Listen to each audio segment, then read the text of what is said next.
They laughed at him. They mocked him. They told him he would never be anything. But what they didn't know was that the janitor they ignored, he was about to prove them all wrong. This is the inspiring story of how a broke, struggling janitor went from mopping floors to becoming a millionaire CEO. Inside his tiny one-bedroom apartment, his 10-year-old daughter Lily waited for him. She smiled, always smiling despite everything. "Dad, did you eat today?" she asked softly. Mike hesitated. His stomach growled, but he forced a weak smile. "Of course, sweetheart," he lied, sliding the last piece of bread onto her plate. Lily nodded, believing him, and as she ate, Mike just sat there, pretending not to feel the ache in his stomach. The truth? He was surviving on coffee and whatever vending machine snacks he could find at work. But it wasn't his hunger that hurt. It was knowing that this life was all he could give his daughter. Something had to change. One night, while mopping the school hallway, Mike overheard a conversation. Not gossip, not video games, but something different. "The secret to success isn't money," a student said. "It's knowledge." Mike froze. Another voice chimed in. "Entrepreneurship, investing, making money while you sleep." Mike gripped his mop.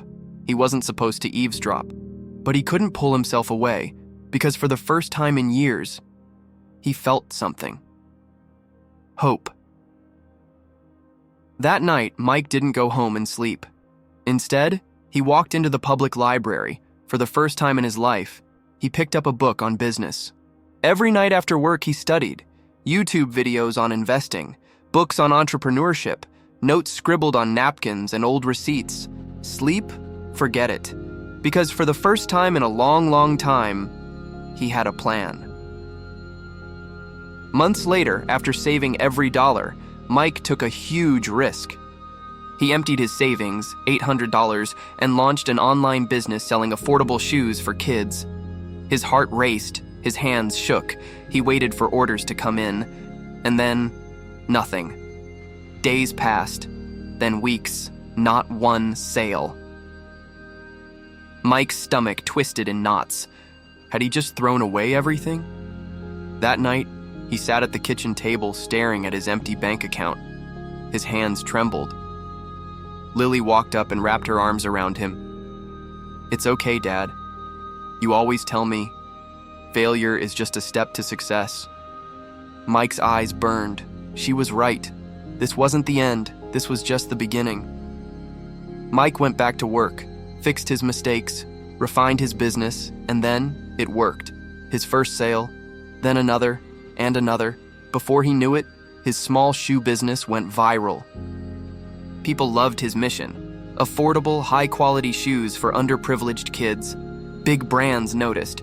Investors reached out, and the janitor, who nobody believed in, became a CEO.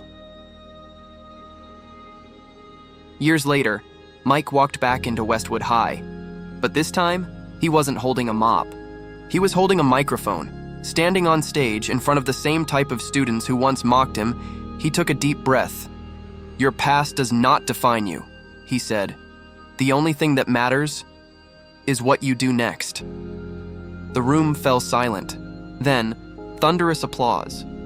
Lily, now a teenager, smiled proudly from the front row.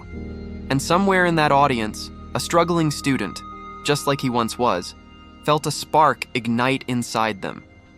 Because if a broke janitor could become a millionaire CEO, then maybe, just maybe, so could they. Your past does not define you. Failure is not the end. It's just another step. If you never give up, success will come. Because if a struggling janitor with nothing could change his entire life, then so can you. But here's the real question. What's stopping you from chasing your dreams? What's one step you can take today to change your future? Drop a comment below and tell me, what's your dream? If you found this story inspiring, hit that like button, subscribe, and turn on notifications so you never miss another story that could change your life. Because sometimes, all it takes is one story to spark a fire inside you. Now go out there and make your story a reality.